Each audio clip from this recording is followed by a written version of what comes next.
बिस्मिल्लाहिर्रहमानिर्रहीम अस्सलाम वालेकुम। मूलियों के पराठे तो आपने बहुत तरह के खाए होंगे, लेकिन आज जिस तरीके से मैं बना रही हूँ ना, बहुत ही स्पेशल सा तरीका है और छोटे बड़े सबको बहुत ही पसंद आने वाला है। तो चैलेंज जी स्टार्ट करते हैं। बिस्मिल्लाहिर्रहमानिर्रहीम। तो यहाँ पर सबसे पहले मैंने ले लिए हैं मूलियाँ।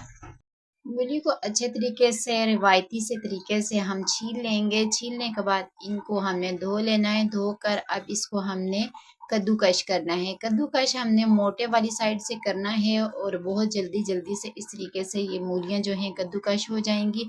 तो आपने इस तरीके से अगर आप बनाएंगे ना तो बहुत ज़बरदस्त ये पराठे बनेंगे। तो आपने बहुत ध्यान से इस तरीके से आपने इनको कद्दूकश करना है। कद्दूकश करने के बाद फिर हमने इनको बनाना है पका कर। तो यहाँ पर अक्सर हमने तो कच्ची ही मूलियों के पराठे बनाए हैं। तो आज हमने जिस तरीके से बनाने हैं ना, बहुत ही आसान सा तरीका है। इस तरीके से अगर आप दूसरी तरह के पराठे बनाएंगे ना तो बिल्कुल भी मूली में से पानी नहीं निकलेगा, बहुत ज़बरदस्त से बनते हैं। तो यहाँ पर पतीली में मैंने डाल दिया है थोड़ा सा 2 टेबल स्पून के बराबर घी। घी डालने के बाद घी जैसे ही थोड़ा बहुत मेल्टेड होगा तो इसमें डाल देंगे 2 मीडियम साइज के प्याज, जिनको लच्छे की तरह आपने कट कर लेना है। अब यहाँ पर प्याज को हमने कोई गोल्डन कलर वगैरह बिल्कुल भी नहीं देना, हल्का सा सॉफ्ट हो जाएगा तो फिर हमने इसमें मूली ऐड कर देनी है। तो यहाँ पर ये देखें अच्छी तरह से जो प्याज है वो सॉफ्ट हो गया। अब हम यहाँ पर इसमें मूलियाँ डाल रहे हैं। मूली की क्वांटिटी आप अपनी मर्जी से कम ज़्यादा कर सकते हैं। तो यहाँ पर अच्छी तरह से इसकी मिक्सिंग करेंगे ताकि प्याज के साथ मूली जो है अच्छी तरह से मिक्स हो जाए। जैसे ही प्याज के साथ अच्छी तरह से मिक्स हो जाएगी मूली तो इसमें हमने ऐड करने हैं स्पाइसेस। यहाँ पर स्पाइसेस हम इसी स्टेज पे डालेंगे तो बहुत ज़बरदस्त से अच्छी तरह से कुक हो जाएंगे। तो नमक डाल दिया है 1/2 टेबल स्पून और मैंने यहाँ पर कुटी हुई लाल मिर्च डाल दी है 1 टेबल स्पून भर के। साथ में 1/2 टी स्पून जीरा डाला है, कुटा हुआ धनिया डाल दिया है 1 टेबल स्पून और यहाँ पर मैंने डाल दिया है इसमें चाट मसाला 1/2 टी स्पून। इससे बहुत ज़बरदस्त सा टेस्ट आएगा और साथ में भुना कुटा हुआ जीरा 1/2 टेबल स्पून डाल दिया है। तो यहाँ पर सारे मसाले डालने के बाद आपने अच्छी तरह से मिक्स कर देना है। तो यहाँ पर मसाले भी जो मिर्चें हैं और नमक आप अपने टेस्ट के अकॉर्डिंग कम ज़्यादा कर सकते हैं। तो यहाँ पर अगर ये स्पाइसी होंगे ना तो बहुत मज़े के लगते हैं। तो आपने इनमें से पानी जो है बहुत अच्छे तरीके से ड्राई करना है। तो ये देखें अच्छी तरह से 3 से 4 मिनट हो गए हैं। तो यहाँ पर मैंने फ्लेम फुल करके इसको इसमें से पानी खुश्क कर लिया है।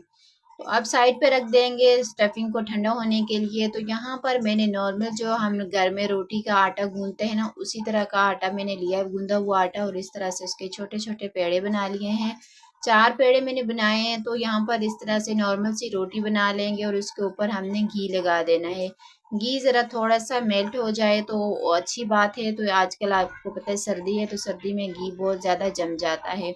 यहाँ पर मैंने सारी रोटियों के ऊपर इस तरीके से घी लगा दूंगी और इनके रोटी के ऊपर हमने रोटी दूसरी रख देनी है।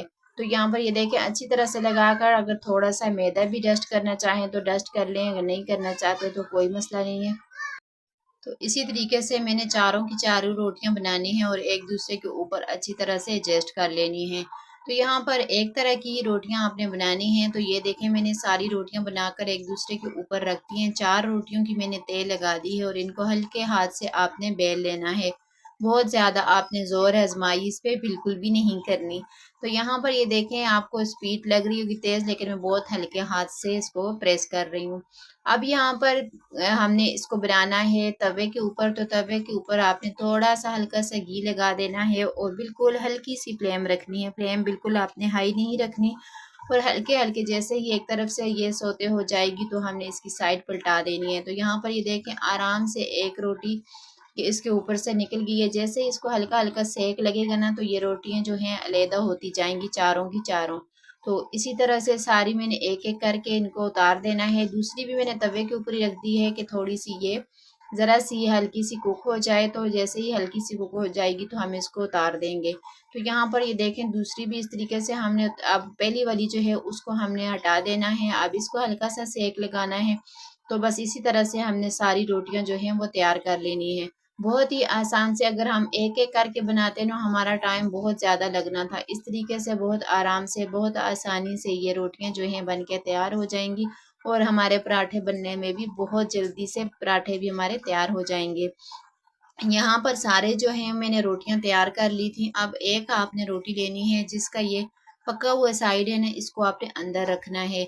अब यहाँ पर जो हमने मूली की स्टफिंग तैयार करके रखी थी ना, वो इसमें आपने अच्छी खासी सी इसमें फिलिंग कर देनी है। यहाँ पर अच्छी तरह से फिलिंग करने है। फिलिंग करने के बाद इसके ऊपर हमने कुछ सैलेड वगैरह भी लगा देना है। आप अपने टेस्ट के मुताबिक जो आपको अच्छा लगता है आप लगा दें, नहीं तो आप स्किप भी कर सकते हैं। यहाँ पर प्याज में रख रही हूँ, साथ में खीरा है और साथ में गाजर है। गाजर की जगह आप टमाटर का भी इस्तेमाल कर सकते हैं, देखने में खूबसूरत लगती है। और मैंने खीरे के ऊपर से भी छिलका नहीं रिमूव किया। तो ये बहुत ही ज़बरदस्त लोडिंग सी हो रही है पराठे में, तो यहाँ पर आपने कम ज़्यादा आप कर सकते हैं। अब इसको हमने करना है फ्राई। तो यहाँ पर पैन में थोड़ा सा घी डाल दिया है और बहुत एहतियात के साथ आपने वो पराठा उठाना है। उठाकर रोटी जो है हमने फिल करके रखी है ना, आपने इस तरीके से बहुत आराम से इसको अंदर से प्रेस करते करते आपने इनको दोनों तरफ से हल्का सा गोल्डन सा कलर आने तक हमने इसको फ्राई करना है। तो बहुत ज़बरदस्त सा लगता है और आपने बहुत एहतियात के साथ इसको पलटाना है कि इसमें जो हमने फिलिंग डाली है ना वो बाहर ना निकले। तो थोड़ी बहुत अगर निकल भी जाती है तो खैर है, हम दोबारा से इसको एडजस्ट कर लेंगे। तो यहाँ पर आपने इसको आराम से पलटाना है बहुत एहतियात के साथ। यहाँ पर मैं हाथ का इस्तेमाल कर रही हूँ, आपने बिल्कुल भी नहीं करना वरना आपका हाथ जल भी सकता है। तो यहाँ पर ये देखें थोड़ा बहुत सैलेड जो है वो बाहर निकल गया है, लेकिन हम इसमें दोबारा से लगा लेंगे, कोई इशू नहीं है इसका। तो पराठा हमारा देखें बिल्कुल कितनी ज़बरदस्त सी इसकी लुक आई है, बहुत ही ज़बरदस्त सा क्रिस्पी सा ये पराठा बन के रेडी होता है। वैसे तो आपने बहुत तरह के मूली के पराठे खाए होंगे, लेकिन इस दफ़ा मेरे कहने पे इस तरह से बना के देखें कि आपके घर वाले ज़रूर आपकी तारीफ़ करेंगे। तो ये देखें ज़बरदस्त से हमारे पराठे तैयार हैं। अगर तो वीडियो देखते देखते इस पॉइंट तक आप पहुंच गए हैं तो अभी तक आपने मेरी वीडियो को लाइक और चैनल को सब्सक्राइब नहीं किया, तो प्लीज़ आपसे मेरी रिक्वेस्ट है कि मेरे चैनल को ज़रूर सब्सक्राइब किया करें और मुझे ज़रूर सपोर्ट करें। अल्लाह हाफिज़, फ़ी अमानिल्लाह।